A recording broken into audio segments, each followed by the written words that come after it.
questions to...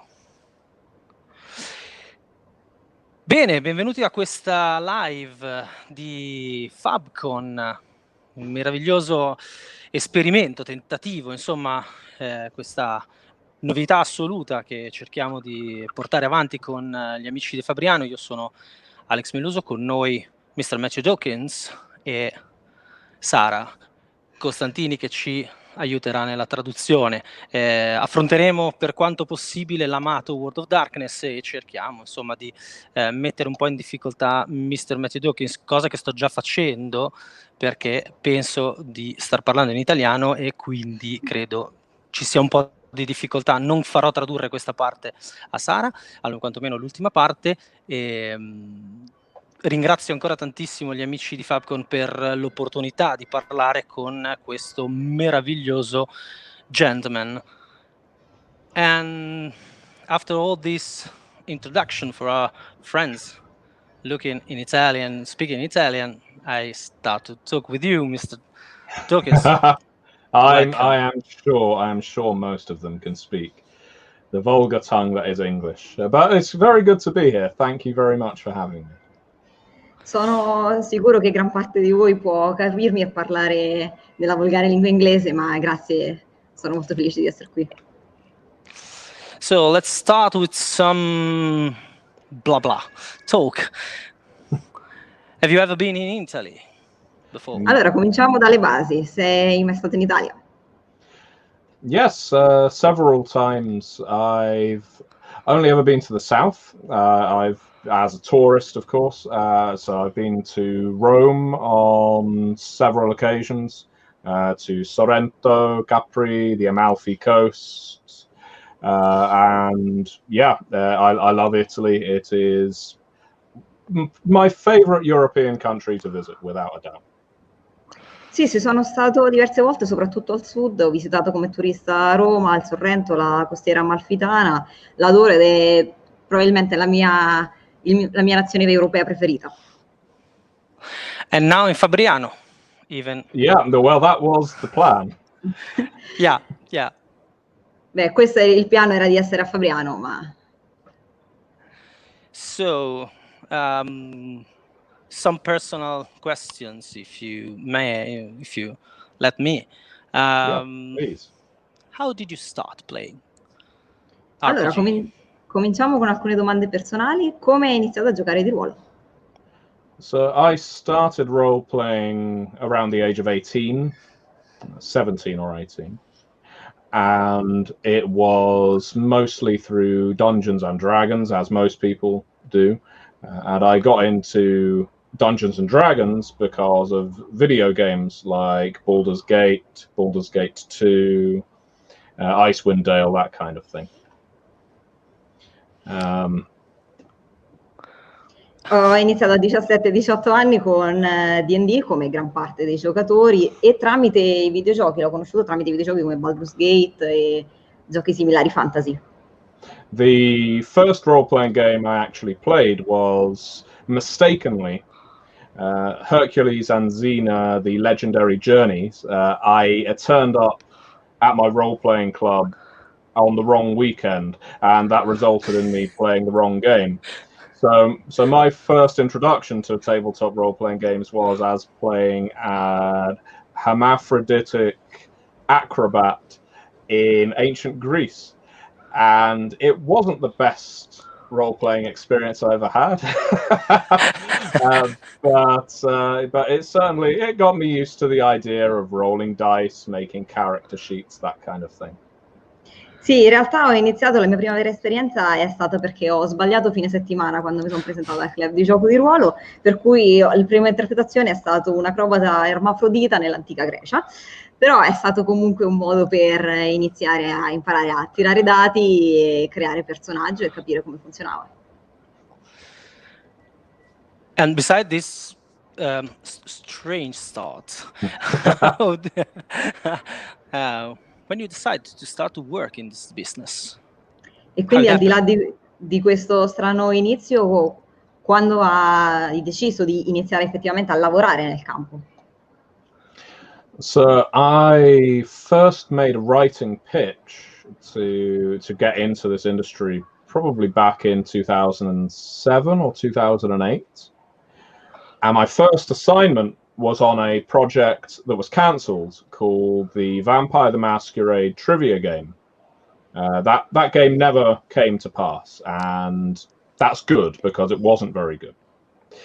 And it was then another 5 years before I got into doing some freelance writing on games like Werewolf the Apocalypse, Mummy the Curse, and several others. And what made me want to do that was really just a natural extension of running games. I always found I was very adept at telling stories, and I had just never tried to put it into a long-form written format before. So I thought, why not try? And so I sent off writing samples to White Wolf and Onyx Path, and eventually I got hired for it. Allora, in realtà ho iniziato a cercare di scrivere a partire dal 2007 e il 2008 e il mio primo lavoro è stato un progetto che poi è stato cancellato, che era Vampire the Masquerade Trivia Game, che è stato un bene che è stato cancellato perché non era un gran gioco, e ci sono voluti circa 5 anni prima che ricominciassi effettivamente a scrivere come freelance e a collaborare con giochi come Werewolf e Mummy the Game. E per me è stata soltanto un'estensione naturale del raccontare storie, che è stata una cosa che mi è sempre venuta molto naturale, per cui mi sono detto perché non provare a metterla per iscritto finché non mi hanno assunto per fare proprio questo.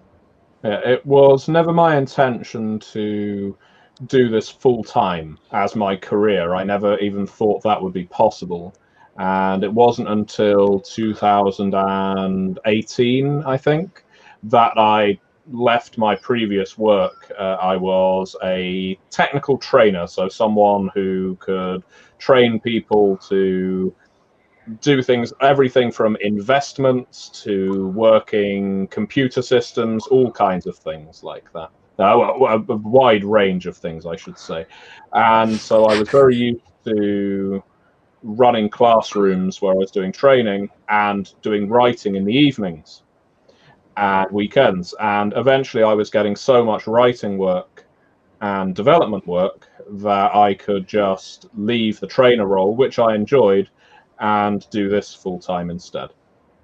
In realtà non pensavo che fosse possibile farlo a tempo pieno, e non è stato fino al 2018 che ho lasciato il mio lavoro precedente, che era per l'appunto di technical trainer, cioè tenevo classi, tenevo lezioni per insegnare alle persone in realtà da tutto, da investimenti a informatica, e solitamente mi lasciavo la scrittura per la sera e il weekend finché i lavori di scrittura non sono diventati così impegnativi che è valsa la pena lasciare il mio lavoro precedente per questo.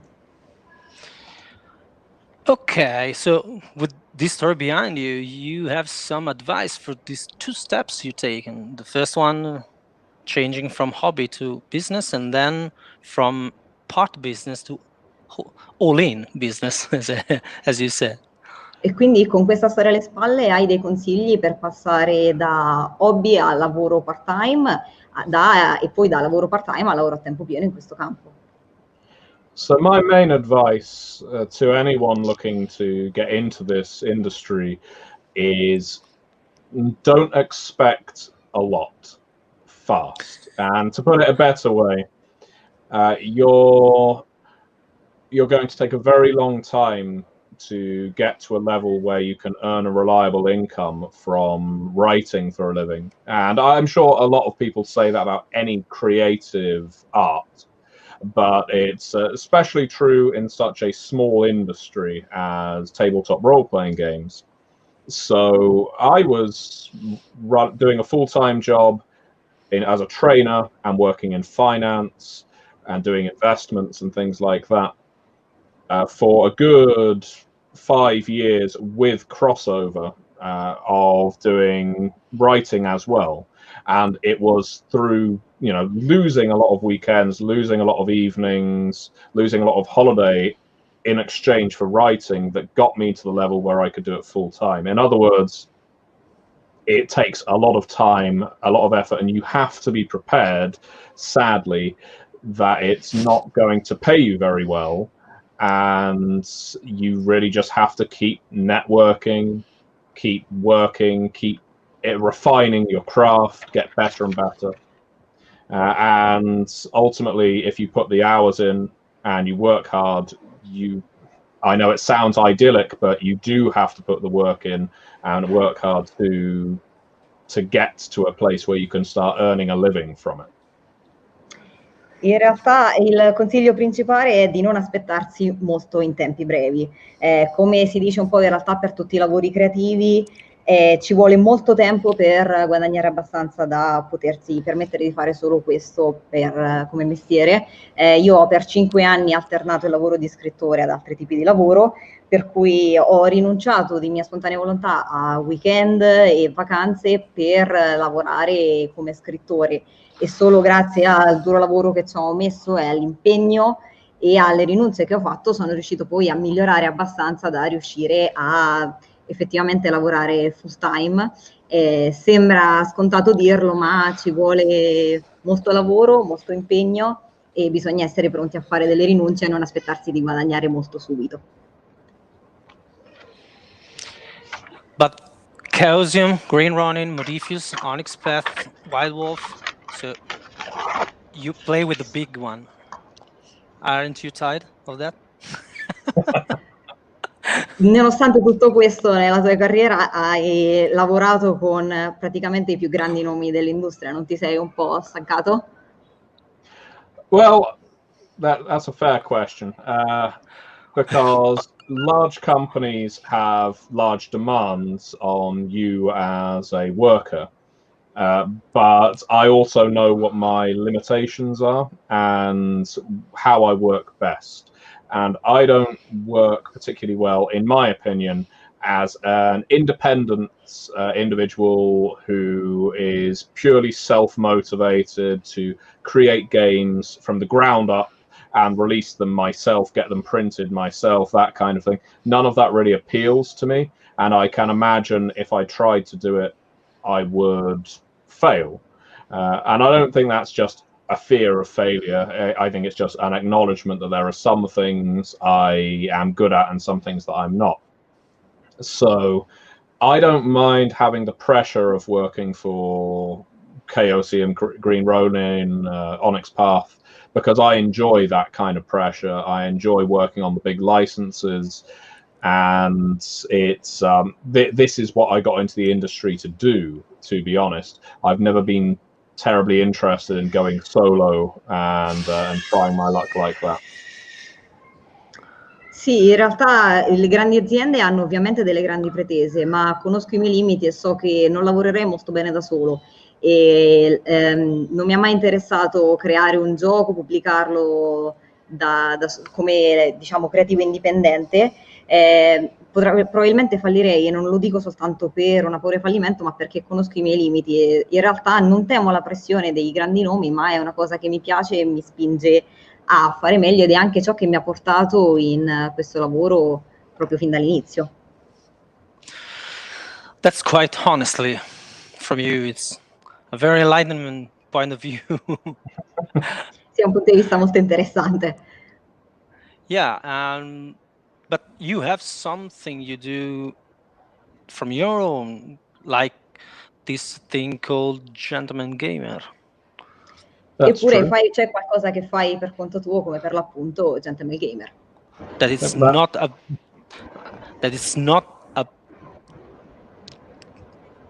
fly thing. It's a big one. You have a lot of work on that. Non è solo un piccolo impegno, non è un hobby, c'è molto lavoro dietro. Well, that is true.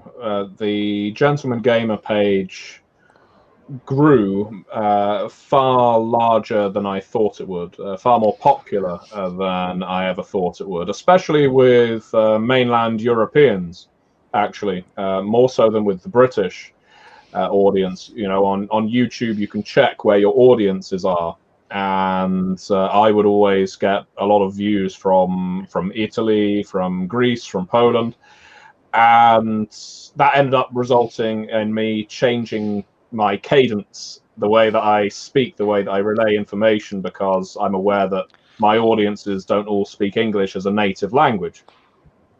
And that also tied into my training job. I didn't always train people that spoke English as a native language, so I had to structure sentences in a way that any audience could understand and still be interested in what I was saying. And I think it was partly that, taking into consideration who my audiences were, that led to my channel getting as popular as it has become. If I was just trying to deliver very short pieces of information about vampires or about werewolves or about any role-playing game, I think people would have been less interested. I think people like that I can speak for 15 minutes, sometimes longer, without interruption, without repeating myself, and sometimes without blinking, and always without a script. I never used a script. And people just felt like I was talking to them. And that was good. That was the point. And for whatever reason, it made my channel popular. And while I don't contribute a great deal to it now, it's definitely fed into my being able to write and develop and become more confident as a speaker and a creator. Sì, in realtà il canale Gentleman Gamer è diventato molto più grande e più popolare di quanto mi aspettassi, soprattutto per un pubblico non soltanto strettamente inglese e britannico, ma europeo continentale, quindi vedendo da dove la provenienza del mio pubblico ho notato molte persone che provenivano dall'Italia, dalla Grecia, dalla Polonia, e questo mi ha spinto anche a cambiare la cadenza e la struttura e il modo in cui parlavo, per aiutare il pubblico che non parla inglese come lingua madre a comprendermi, e credo che questo abbia aiutato nel lungo termine il successo del mio canale, proprio perché ho cercato, alle persone piace sentirmi parlare non per pochi minuti dando piccole informazioni, ma parlare anche 15 minuti senza compioni, quindi per cui abbraccio, a volte senza nemmeno batter ciglio, e si sentono come se parlassi effettivamente a loro. Ho creato questo legame per cui, nonostante ora non ci lavori più come un tempo, questo mi ha permesso di diventare più sicuro di me e di sviluppare nuove abilità anche poi come scrittore e narratore. So how's your relation with the community? As you said before about your YouTube channel, you learn from the people speaking with you, writing with you. So how do you contribute with them, to them? How it works for you? Per cui com'è la tua relazione con tutta la community? Hai detto che impari da loro, per cui come ti sei trovato e come hai sviluppato questo rapporto? So community was essential for my YouTube channel because I would reply to every comment left. I would make videos by request, that kind of thing. And it led to me feeling engaged with the fans, and it led to the fans feeling engaged with me. So it was a nice, simpatico relationship. However, with actually being a creator of tabletop role-playing games, the community, for the most part, is wonderful. I love engaging with the community. I love answering questions. I'm always happy to speak about the games I'm working on. If I wasn't happy to speak about them, I feel like this wouldn't be the best career for me.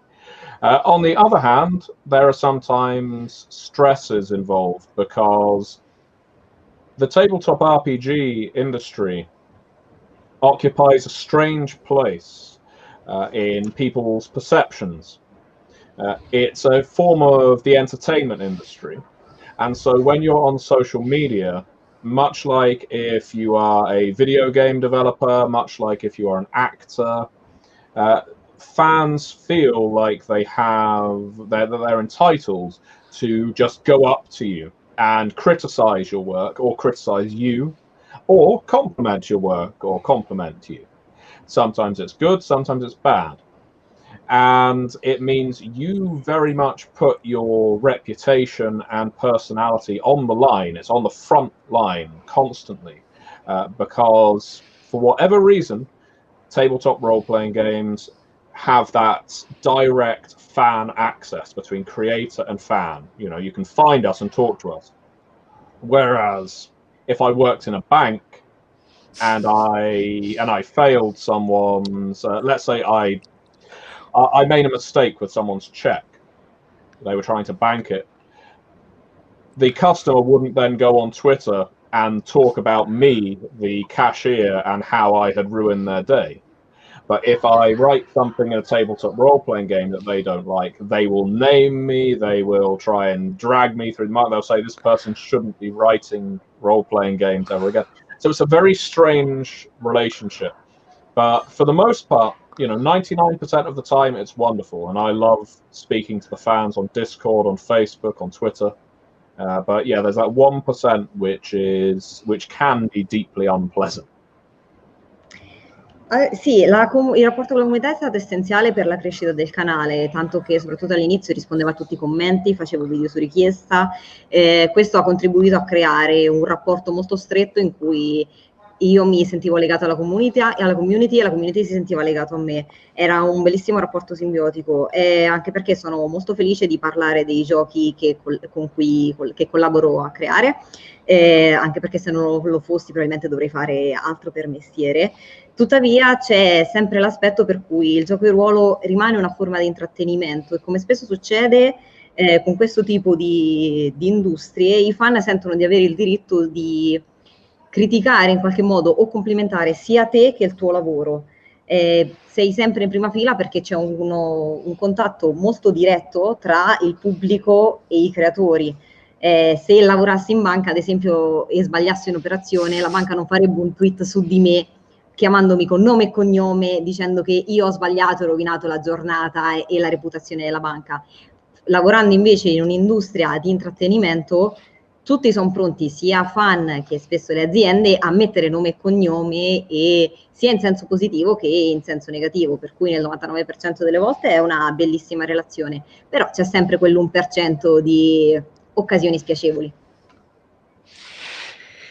Well, that's I think we could talk more deep if we could. Yeah, we could. Because I'm thinking about all the rumors, all the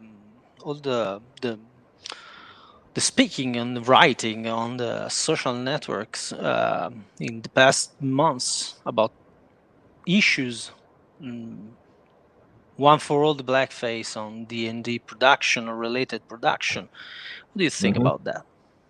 Sì, allora è un discorso su cui potremmo approfondire. Ad esempio, sto pensando a tutte le voci e tutto ciò che si è scritto, soprattutto negli ultimi mesi sui social, su varie questioni sociali, una tra tutte la blackface in tutte le produzioni di D&D e similari. Qual è il tuo pensiero a riguardo?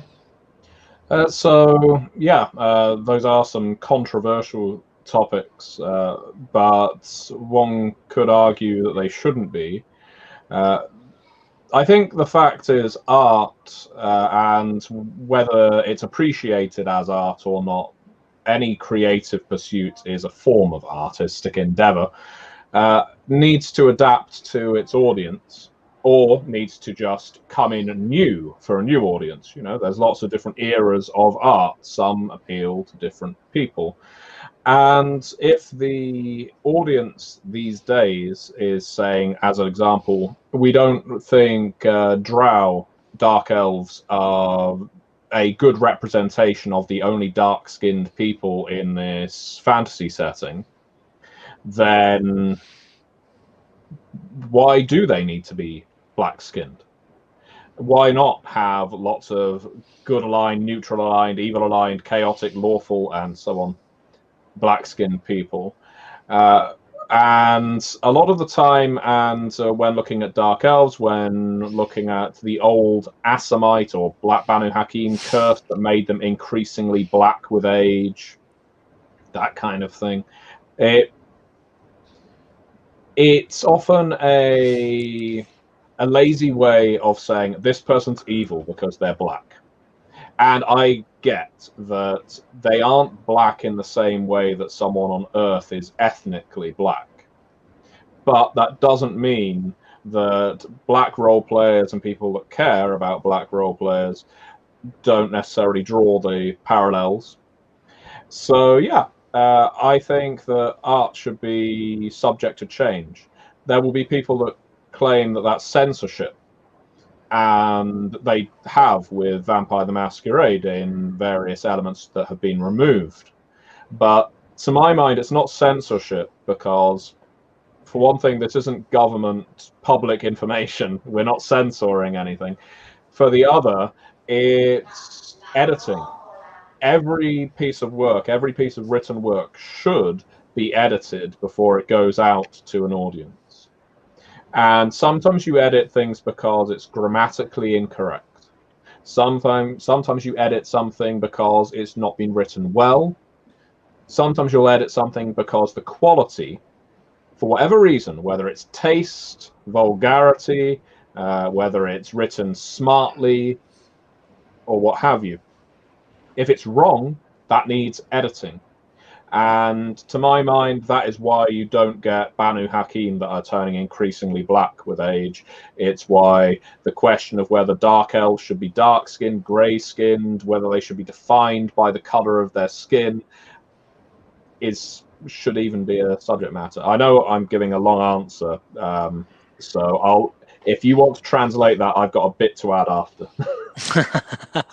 But you also have responded to a question I have to made already, so you just put some questions together. Thank you. Allora, sono argomenti controversi, anche se forse non dovrebbero esserlo. Ogni forma d'arte deve adattarsi al pubblico o cercarne un altro, dato che comunque vari tipi di arte possono essere apprezzati da persone differenti. In questo caso, se il pubblico dice che i Drow o gli Elfi Oscuri sono l'unica rappresentazione di personaggi con la pelle scura e sono spesso strettamente rappresentati come personaggi negativi, forse è il caso di domandarsi del perché dovrebbero essere rappresentati in questa maniera. È chiaro che non tutti traggono una linea retta tra personaggi di colore o giocatori di ruolo di colore e personaggi negativi, eppure se questo dubbio viene espresso, forse è giusto o non giusto parlarne. Alcuni, soprattutto con la quinta edizione di Vampiri e la questione degli assamiti, hanno parlato di censura, e sebbene non sia censura, dato che non sono informazioni di pubblica utilità, ma è semplicemente una modifica che è stata fatta. Come tutto ciò che viene pubblicato viene visto e rivisto e corretto sia per motivi puramente grammaticali che di qualità, e se è sbagliato deve essere modificato, per cui è giusto porsi queste domande e trovare forse una risposta anche nel cambiamento di giochi e di un nuovo approccio. What I was just going to add, one last thing on that subject, because it's a big subject, and I think there's a lot of people that look at things like orcs and drow and similar topics as these are fiction, so they can be whatever you want them to be.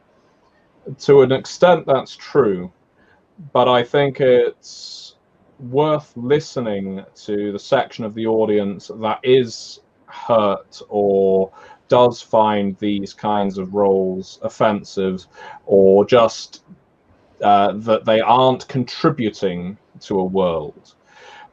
It's all about empathy, and if you can understand why, let's say, orcs being mindless savages is a bad thing, then to my mind, adding more nuance to an orc civilization, adding more agenda to them than just let's raid, smash, destroy, that kind of thing, it just makes your games and stories better.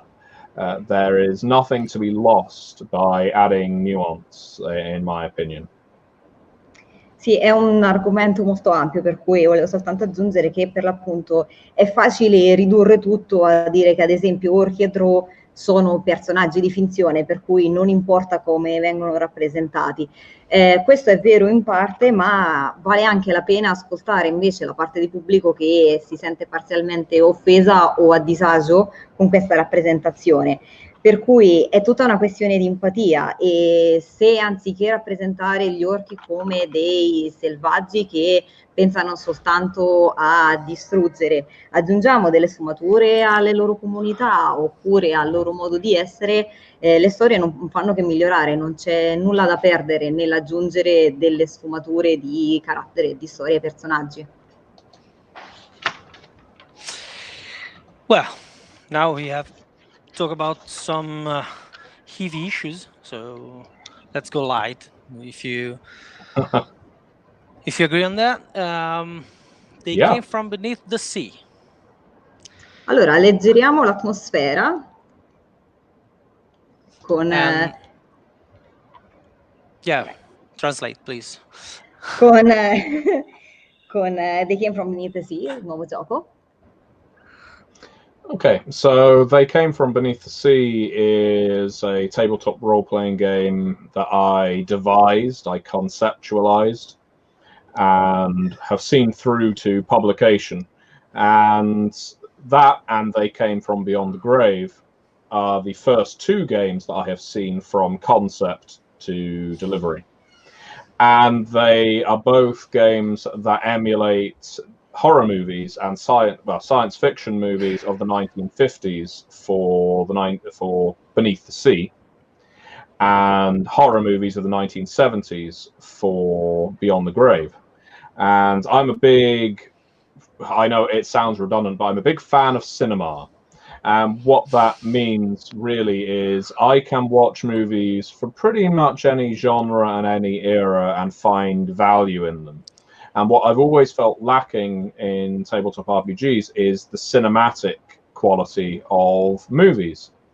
And sometimes that comes in the form of humor, sometimes it's in drama, but we role players aren't actors as a general rule, so we can't necessarily convey what actors convey on screen. Beneath the Sea and Beyond the Grave serve to convey the movie screen-like quality. And sometimes, as I say, it's purely for humorous purposes. Beneath the Sea has a very B-movie feel to it, so it feels like it's made on a low budget. The sets are falling apart. The monsters look dreadful. The acting is cheap. Beyond the Grave likewise has a sort of very stiff and forced quality to it that's supposed to be reminiscent of Christopher Lee getting tired of having played Dracula for the 12th time in a row, and the blood being Technicolor, the breasts being gratuitous because it's the 1970s, and so Beyond the Grave has that element of exploitation, of giallo quality that I'm a big fan of. The horror that doesn't necessarily know when it's pushing too far, and really it's a cross between us trying to convey a message on the screen and us just being purely vulgar and exploitative.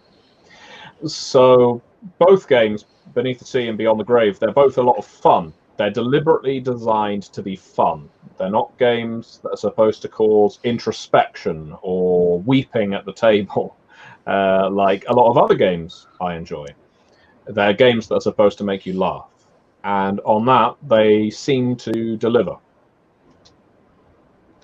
Sì, allora, sia They Came From Beneath the Sea che They Came From Beyond the Grave, che sono i primi due giochi di questa serie, sono i primi due giochi di ruolo che ho seguito fin dalla creazione, dalle basi, fino alla pubblicazione.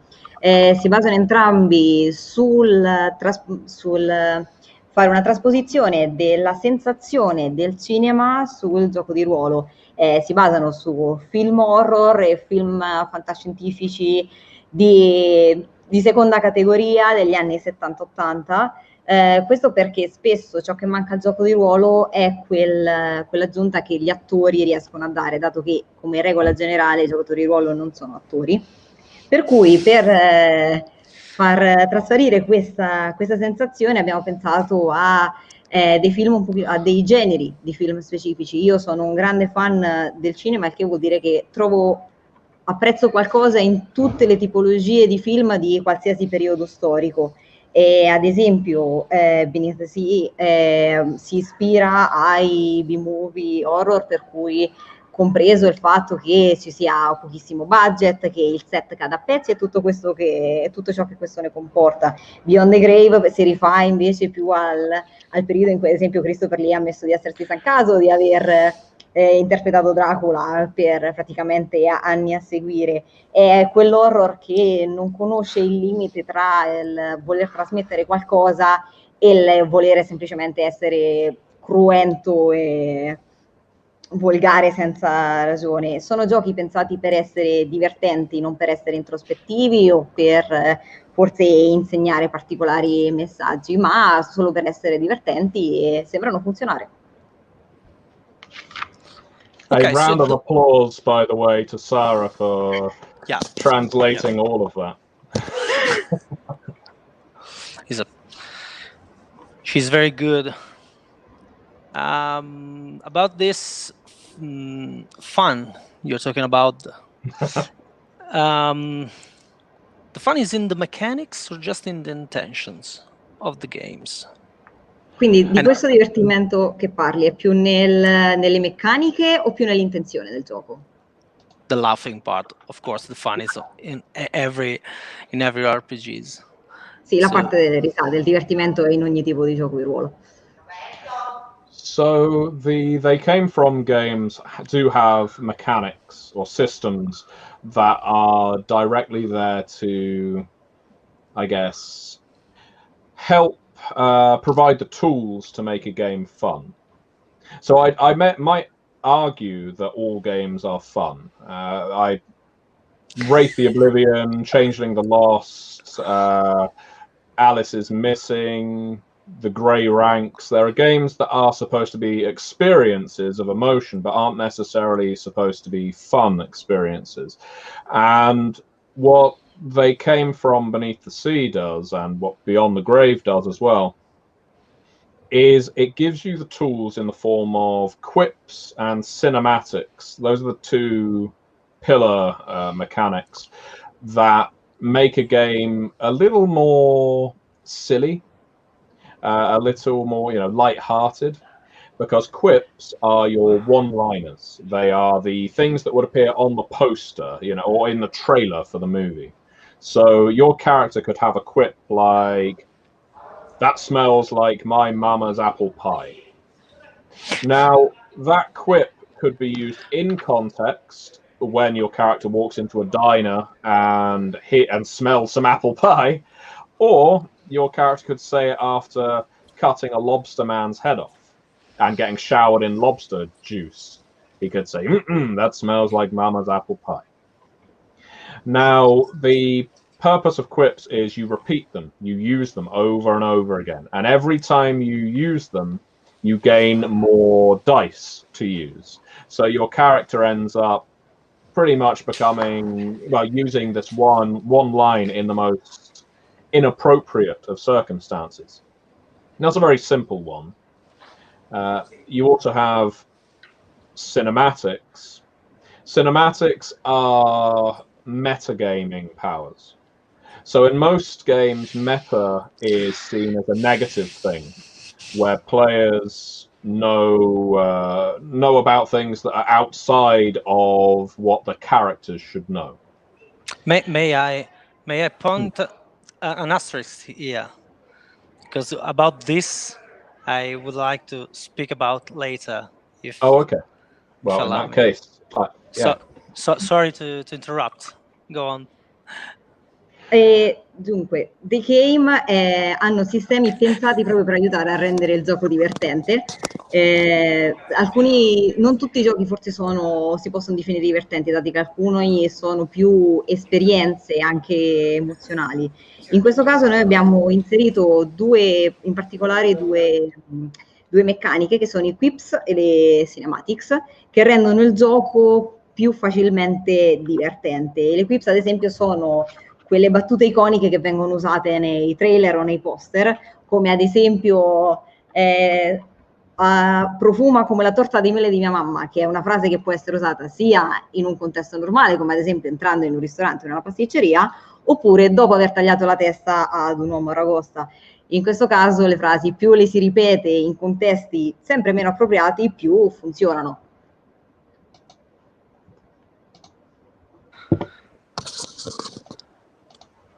Okay, we are talking about metagaming. I interrupt you there. So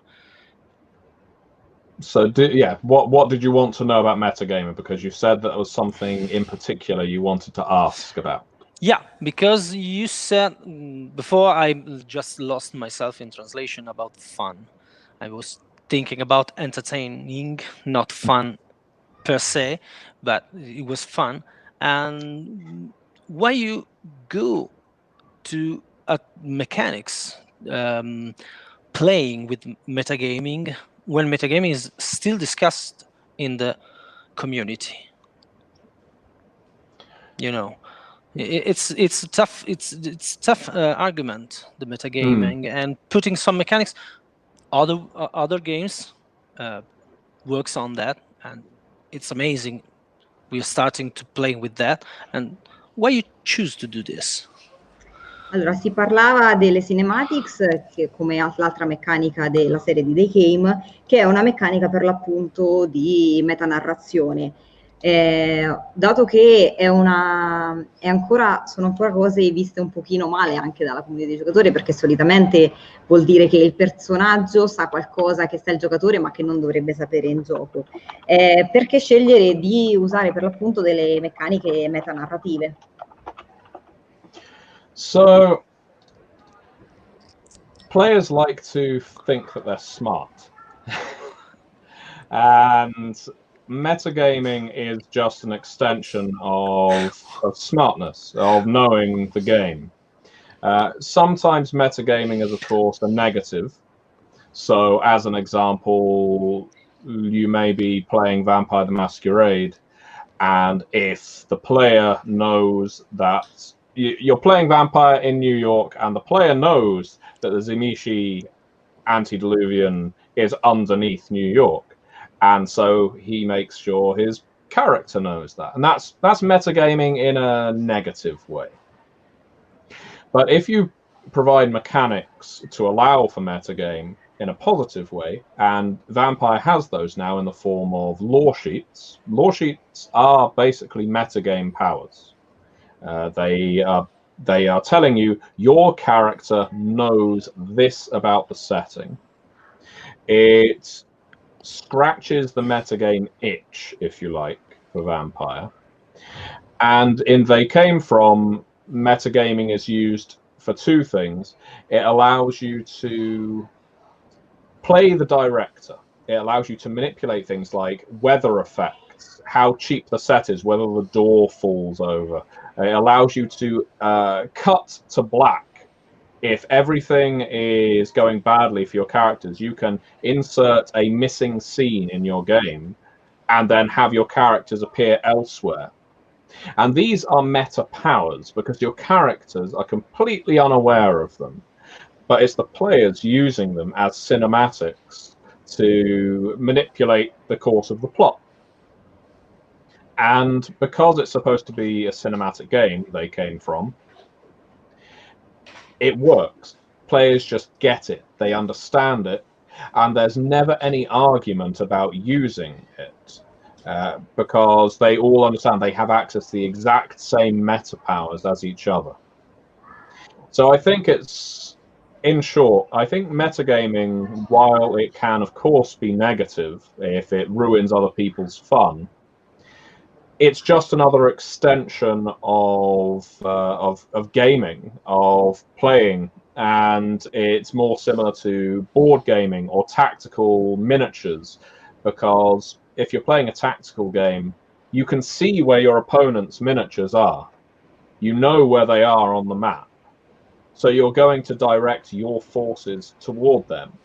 That's metagaming. and yet there's no problem with that. So it's really, as I say, it's just an extension to make the game more fun in a different way. Dunque, ai giocatori piace pensare di essere intelligenti e la metanarrazione è solo un modo di mostrare questa cosa.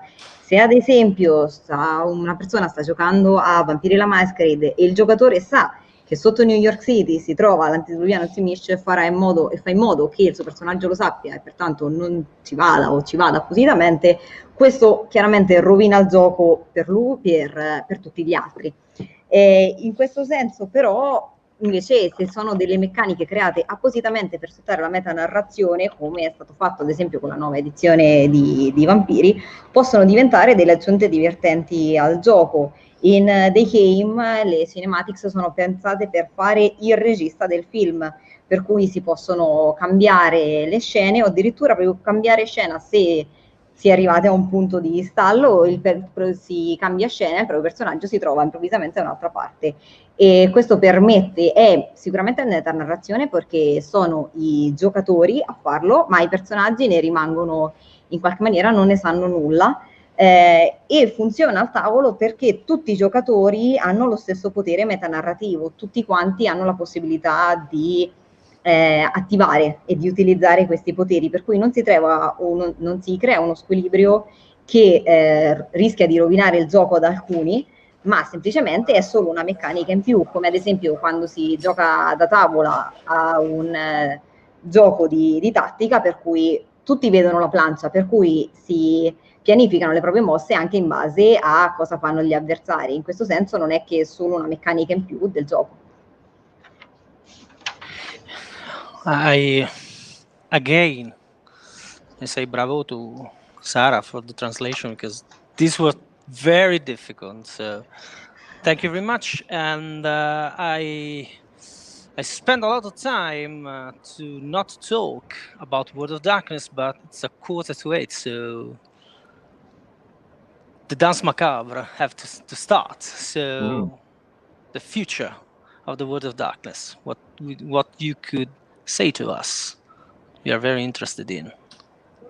Abbiamo parlato per molto tempo non del mondo di Tenebra, ma è giunto il momento di iniziare questa Dance Macabre, per cui cosa puoi dirci del futuro del mondo di Tenebra?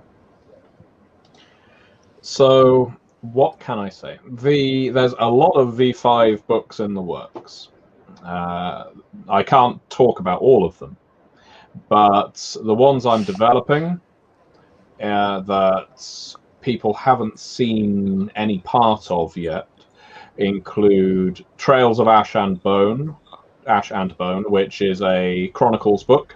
There's 4 separate stories, including one set in Florence, beautiful Florence.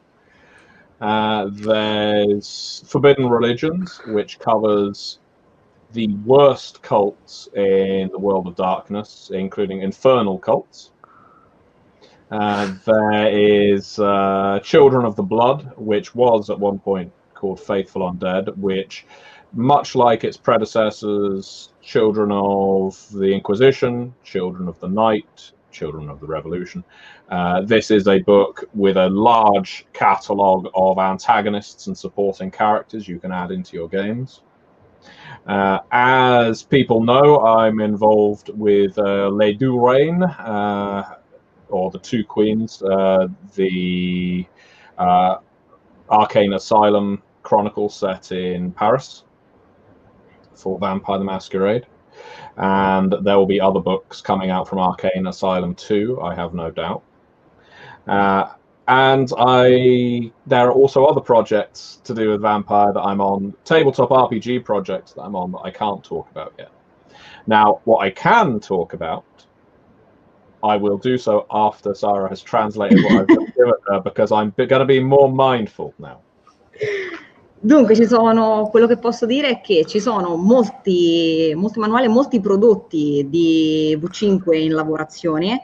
Quelli a cui io personalmente sto collaborando, di cui posso parlare, sono Trail of Ash and Bones, che sono una serie di cronache ambientate nella bellissima Firenze, Forbidden Religions, che esplorerà i culti più misteriosi e nascosti del mondo di Tenebra, Children of the Blood, che come le precedenti edizioni offrirà un largo catalogo di vari antagonisti da poter inserire nelle proprie cronache.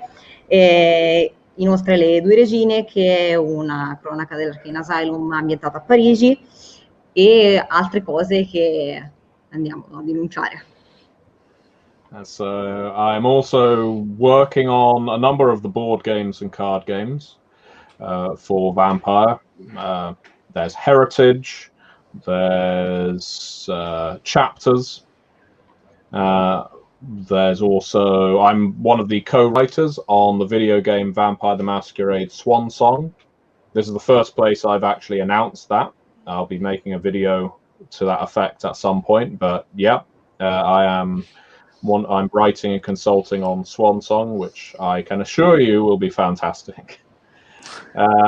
And yeah, it does seem I can't escape working on vampires right now, but it's a wonderful role-playing game, and I'm blessed to be able to contribute to so many different projects for it.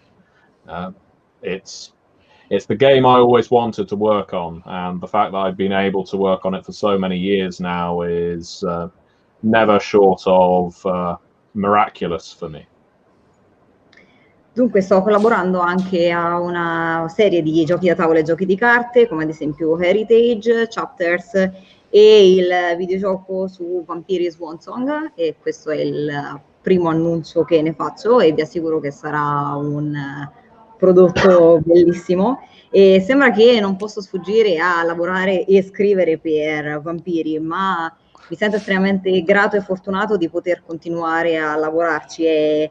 Il gioco è un gioco meraviglioso, è il gioco per cui ho sempre voluto scrivere, e il fatto che io abbia la possibilità di continuare a lavorarci in così tante forme per me è una sorta di miracolo.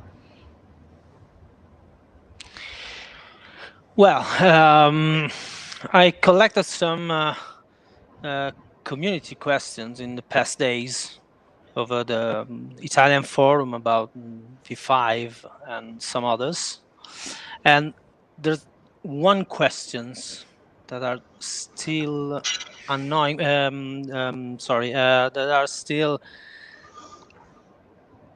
unresponded. So about the sect. That one. Mm-hmm. You know what I'm talking about. Please give us some information about Sabbat. Please give us some information. Dunque, ho raccolto alcune domande della community negli ultimi giorni in vari forum anche italiano, e c'è in particolare un argomento che torna e ritorna, su cui ancora non c'è stato detto niente, che è la setta, per cui per favore qualche informazione sul Sabbat. So anything I say about the Sabbat is pure conjecture.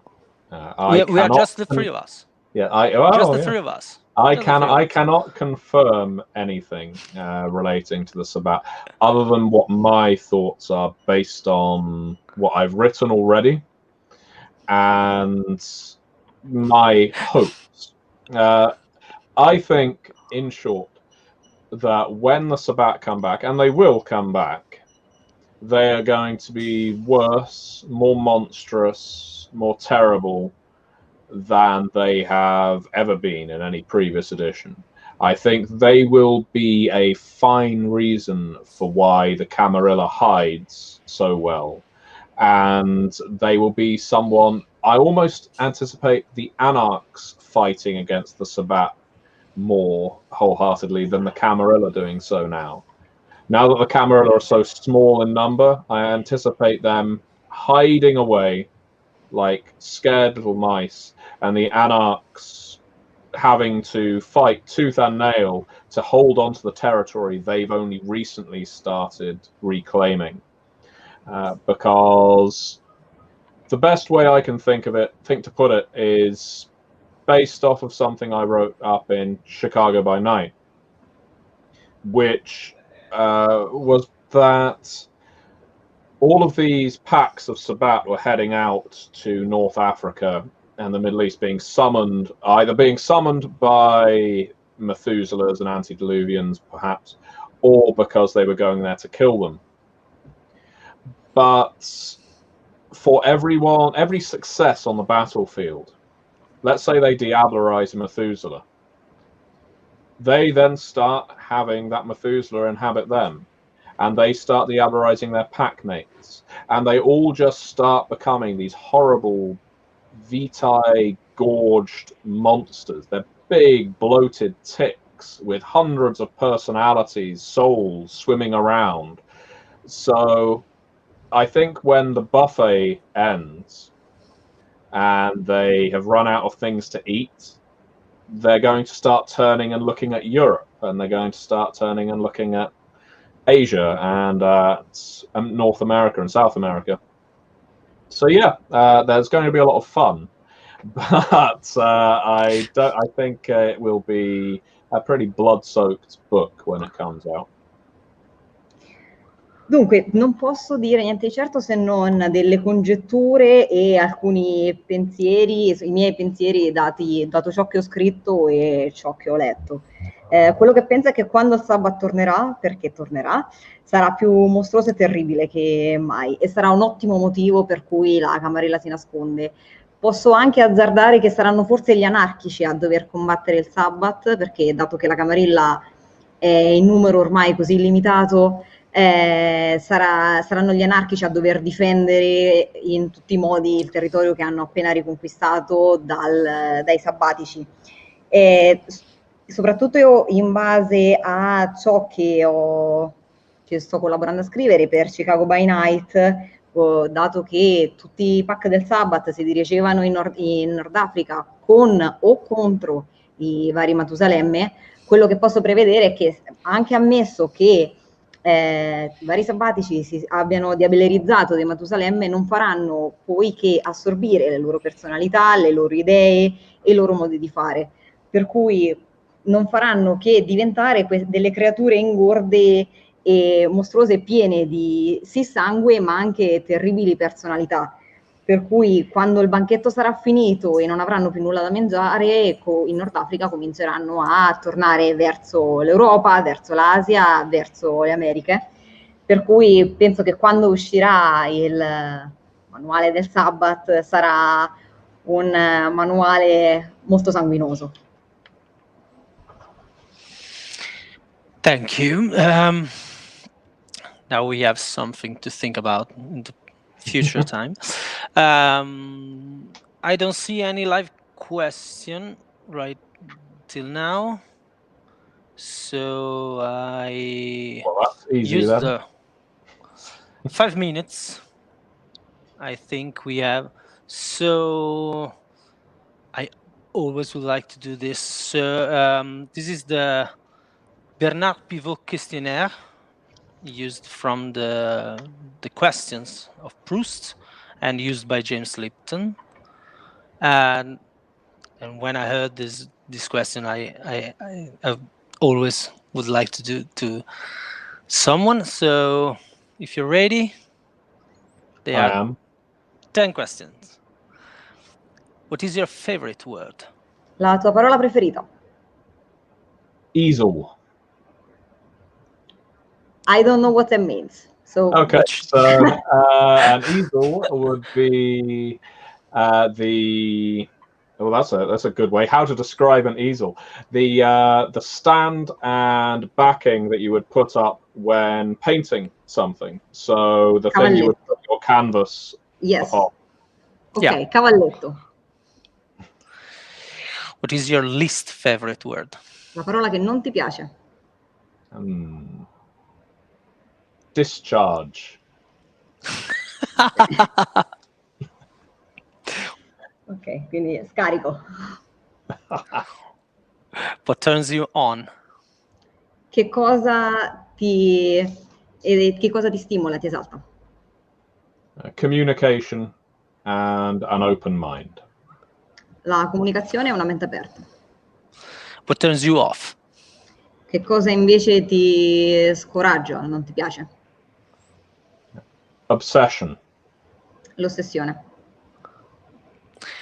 What sound or noise do you love? Un suono o un rumore che adori? My son laughing. La risata di mio figlio.